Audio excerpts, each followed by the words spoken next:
অভিষেক বন্দ্যোপাধ্যায় বা মমতা ব্যানার্জি বলুন বা তার ওই সাগরেদরা বলুন, ওরা খুন করতে মানুষকে প্রাণ নিতে দুপা মানে ভাবেন না, পিছপাও হান না। কিন্তু ওই সাহেব সোনকার বা সাগর সোনকার জড়িত নেই, এর সঙ্গে কোনো তৃণমূলের বড় মাথাও জড়িত আছে। আজকে ওই সাহেব সোনকার এবং সাগর সোনকারকে যে গ্রেপ্তার করা হয়েছে এর পেছনেও রয়েছে দেখুন বড় মাথা।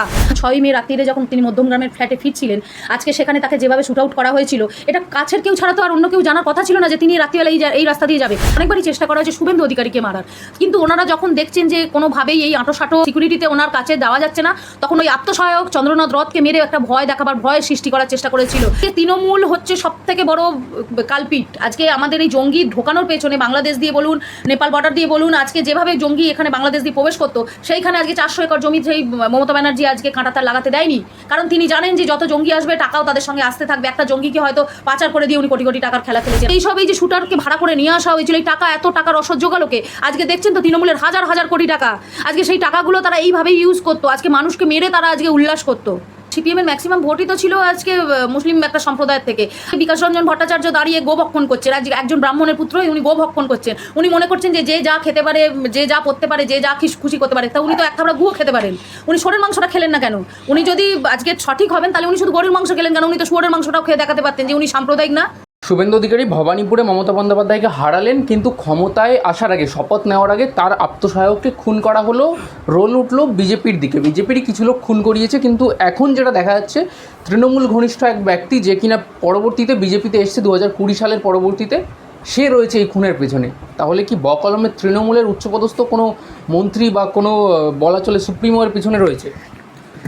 দেখুন, আমি প্রথমেই বলবো, চন্দ্রনাথ রথকে যারা খুন করেছে তারা তার খুব কাছের ক্লোজ মানুষই ছিল।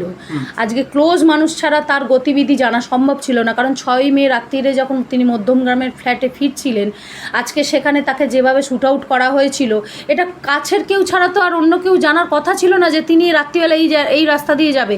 আজকে এই সাহেব সোনকার আর বলুন ওই সাগর সোনকার বলুন, আজকে তারা 2020 সালে 21 সালে আজকে ওই আমাদের শ্যামপুকুরের বিধায়িকা যে ছিলেন শশী পাঁজা, তার একদম খুব ঘনিষ্ঠ ছিলেন, বলা যায় মানসপুত্র ছিলেন। আজকে সেই জায়গায় দাঁড়িয়ে তারা যে এতদিন ধরে আজকে ওই চন্দ্রনাথ রথকে খুন করার একটা পরিকল্পনা করেছিলেন, সেখানে তো অস্বাভাবিক কিছু না। আজকে তৃণমূল সবাইকেই সরিয়ে দিতে চেয়েছিল। আজকে বিভিন্নভাবে মানুষকে, আজকে আমাদের এই পঙ্কজবাবু যে মারা গিয়েছিলেন পুলিশ অফিসার, আজকে তাকে চিন্তা করুন তো কীভাবে খুন করা হয়েছিল। আমি তো বলবো ওটা খুনই, কারণ তাকে যেভাবে হ্যারাসমেন্ট করা হয়েছিল আজকে সেটা বলবো খুনই। কারণ আজকে অভিষেক বন্দ্যোপাধ্যায় বা মমতা ব্যানার্জি বলুন বা তার ওই সাগরেদরা বলুন, ওরা খুন করতে মানুষকে প্রাণ নিতে দুপা মানে ভাবেন না, পিছপাও হান না। আজকে সেই জায়গায় দাঁড়িয়ে আজকে ওই চন্দ্রনাথ খুনে ওই সাহেব সোনকার এবং সাগর সোনকার যে জড়িত, আজকে ঠেলে দেওয়া হচ্ছে বিজেপির, নাকি তারা দলে ছিল। বিজেপির দলে তো এরকম অনেক লোকই আছে।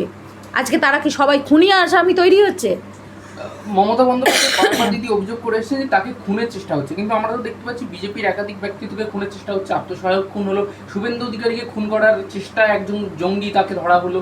আজকে শুভেন্দু অধিকারীকে মারার জন্য তো আজকে অনেক দিন ধরেই অনেকবারই অ্যাটাক হয়েছে। আজকে মানে আমাদের কেন্দ্র থেকে মন্ত্রী এসে তাদের ওপরে প্রাণঘাতী হামলা হয়েছে। আজকে শুভেন্দু অধিকারীর ওপর প্রাণঘাতী হামলা হয়েছে। অনেকবারই চেষ্টা করা হয়েছে শুভেন্দু অধিকারীকে মারার, কিন্তু ওনারা যখন দেখছেন যে কোনোভাবেই এই আঁটোসাঁটো সিকিউরিটিতে ওনার কাছে যাওয়া যাচ্ছে না, তখন ওই আত্মসহায়ক চন্দ্রনাথ রথকে মেরে একটা ভয় দেখাবার, ভয় সৃষ্টি করার চেষ্টা করেছিল যে হয়তো শুভেন্দু অধিকারী দমে যাবেন, ভয় পেয়ে যাবেন এই খুনের পরে। কিন্তু আজকে ওনার নাম হচ্ছে শুভেন্দু অধিকারী, আর আমাদের সরকার হচ্ছে বিজেপি সরকার। কোনো কিছুতে আপোষ করা হয় না, জিরো টলারেন্স। আজকে সেই জায়গায় দাঁড়িয়ে কোনো অন্যায়, কোনো অপরাধী, কোনো খুনই সেখানে ছাড়া পাবে না, সে বিজেপিরই থাকুক আর তৃণমূলেরই থাকুক। আজকে সেই জায়গায় দাঁড়িয়ে আজকে ওই সাহেব সোনকার এবং সাগর সোনকারকে যে গ্রেপ্তার করা হয়েছে এর পেছনেও রয়েছে দেখুন বড় মাথা। আমি বলে দিতে পারি যে এর সঙ্গে তৃণমূলের কোনো জড়িত, একদমই তাই। কারণ এইসব এই যে শুটারকে ভাড়া করে নিয়ে আসা হয়েছিল, এই টাকা, এত টাকা রসদ জোগালোকে আজকে দেখছেন তো তৃণমূলের হাজার হাজার কোটি টাকা। আজকে সেই টাকাগুলো তারা এইভাবেই ইউজ করতো, আজকে মানুষকে মেরে তারা আজকে উল্লাস করতো। মমতা বন্দ্যোপাধ্যায় থাকাকালীন তো আমরা এমন দেখিনি যে জঙ্গিরা আসছে মুখ্যমন্ত্রীকে মারার চেষ্টা করছে। শুভেন্দু অধিকারী মুখ্যমন্ত্রী হওয়ার পর এমন কেন? আজকে জঙ্গি গোষ্ঠীর আজকে ম্যাক্সিমামটাই ধরে রাখুন ওই তৃণমূল আশ্রিতই ছিল, কারণ এই জঙ্গি গোষ্ঠী আজকে দেখেছেন খাগড়াগড়, দেখেছেন খাগড়াগড়ে অত বড় বিস্ফোরণ হয়েছিল, একটা এলাকা জুড়ে একটা বাড়ি জুড়ে অত বড় বোমের বিস্ফোরণের কারখানা ছিল, সেটা কি কেউ কখনো খেয়াল করেনি? না সেখানকার লোকাল থানা পুলিশ এমএলএ এমপি কেউ জানতো না। আজকে তৃণমূল হচ্ছে সব থেকে বড় কালপিট। আজকে আমাদের এই জঙ্গি ঢোকানোর পেছনে বাংলাদেশ দিয়ে বলুন, নেপাল বর্ডার দিয়ে বলুন, আজকে যেভাবে জঙ্গি এখানে বাংলাদেশ দিয়ে প্রবেশ করতো, সেইখানে আজকে 400 একর জমি সেই মমতা ব্যানার্জি আজকে কাঁটাতার লাগাতে দেয়নি, কারণ তিনি জানেন যে যত জঙ্গি আসবে টাকাও তাদের সঙ্গে আসতে থাকবে। একটা জঙ্গিকে হয়তো পাচার করে দিয়ে উনি কোটি কোটি টাকার খেলা খেলেছেন, আর এই মানুষ মারাতে এদেরকে দিয়েই আজকে সাপ্লাই করেছেন। আজকে ভোটার হিসেবেও তাদেরকে ব্যবহার করেছেন, ভুয়ো ভোটার কার্ড, ভুয়ো আধার কার্ড আমরা দেখে গেছি। আজকে ওই জন্য আমি একটাই কথা বলি যে এই খুনের পেছনে একটা বড় রহস্য রয়েছে এবং কোনো বড় মাথা জড়িত আছে। শুধু ওই সাহেব সোনকার বা সাগর সোনকার জড়িত নেই, এর সঙ্গে কোনো তৃণমূলের বড় মাথাও জড়িত আছে। তদন্ত করলে অবশেষে নিশ্চয়ই জানা যাবে, কারণ শুভেন্দু অধিকারী বলেই দিয়েছেন যে চন্দ্রনাথ খুনের যে মূল অভিযুক্ত তাকে গ্রেপ্তার করা হবেই। দিদি, একটা একদমই অন্য বিষয়, তাসলিমা নাসরিন তিনি কলকাতায় এলেন, তিনি বহু ভাবুক কথা তার মুখ দিয়ে আমরা শুনলাম, কলকাতা নিয়ে বহু কথা তিনি বললেন, কিন্তু কথা হচ্ছে তাকে চলে যেতে হয়েছিল কেন? বামেরা এখন আবার বিভিন্ন বিদ্বেষজনক মন্তব্য করছেন, এবার তারা কি কোনো গন্ডগোল পাকানোর চেষ্টা করতে পারেন মনে করছেন? দেখুন, তসলিমা নাসরিন হচ্ছেন মৌলবাদের গোড়াতে ঘা করে দিয়েছে, কারণ উনি ছিলেন একজন সত্যিকারের অরিজিনাল মুসলমান, যে মুসলমান জাতিকে সে ঘৃণা করতো না, কিন্তু আজকে এই মৌলবাদকে তিনি ঘৃণা করতেন।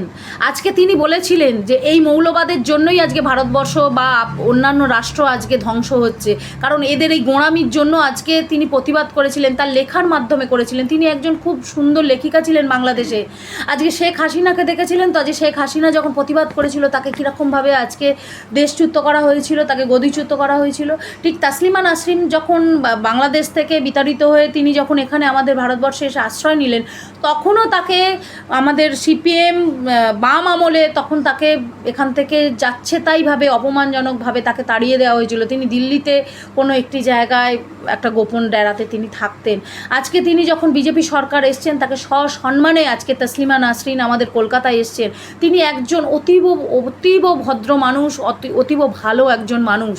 আজকে এই যে বলে না যে মুসলিমকে ঘৃণা করে বিজেপি, আজকে তাসলিমা নাসরিন হচ্ছে তার একটা কি বলবো, আজকে উদাহরণস্বরূপ বলতে পারেন যে না, আজকে বিজেপি সরকার কোনো মুসলিমকে ঘৃণা করে না। আজকে বিজেপি সরকার অন্যায়ের বিরুদ্ধে প্রতিবাদ করে। আজকে বিজেপি সরকার যদি ঘৃণা করতো, আজকে আব্দুল কালামকে আজকে ওই এতে আমাদের রাষ্ট্রপতি দেখতাম না। যদি তাসলিমা নাসরিন মুসলিম মৌলবাদের বিরুদ্ধে লড়ে থাকেন, তাহলে সিপিএম এর এত গাত্রদাহ কেন? সিপিএমের তো গাত্রদাহ হবেই, কারণ সিপিএমের ম্যাক্সিমাম ভোটই তো ছিল আজকে মুসলিম একটা সম্প্রদায়ের থেকে। আজকে বিকাশ রঞ্জন ভট্টাচার্য দাঁড়িয়ে গোভক্ষণ করছেন, একজন ব্রাহ্মণের পুত্র, উনি গোভক্ষণ করছেন। উনি মনে করছেন যে যে যা খেতে পারে, যে যা পরতে পারে, যে যা খুশি করতে পারে, তা উনি তো এক থাবড়া গুও খেতে পারেন। উনি ষোঁড়ের মাংসটা খেলেন না কেন? উনি যদি আজকে সঠিক হবেন তাহলে উনি শুধু গরুর মাংস খেলেন কেন? উনি তো শুয়োরের মাংসটাও খেয়ে দেখাতে পারতেন যে উনি সাম্প্রদায়িক না। আজকে আমি রাম বললে আমি সাম্প্রদায়িক হয়ে যাচ্ছি, আর উনি গরুর মাংসকে সাম্প্রদায়িক হচ্ছেন না? তাহলে উনি একটা বিশেষ দলকে আজকে প্রাধান্য দিয়েছিলেন। আজকে যে সময় আজকে জ্যোতিবাবুর আমলে, আজকে বুদ্ধদেব বাবুর আমলে আজকে তাসলিমা নাসরিনকে চলে যেতে হয়েছিল, সেই জায়গায় দাঁড়িয়ে আমি মনে করি আজকে বিজেপি সরকার তাকে সসম্মানে আজকে কলকাতায় ফিরিয়ে এনেছেন, পশ্চিমবাংলায় ফিরিয়ে এনেছেন। তাসলিমা নাসরিন একজন খুব ভালো লেখিকা, ওনার লেখার মাধ্যমে একটা প্রতিবাদ আছে। উনি আরও প্রতিবাদ করুন, আরও লিখুন।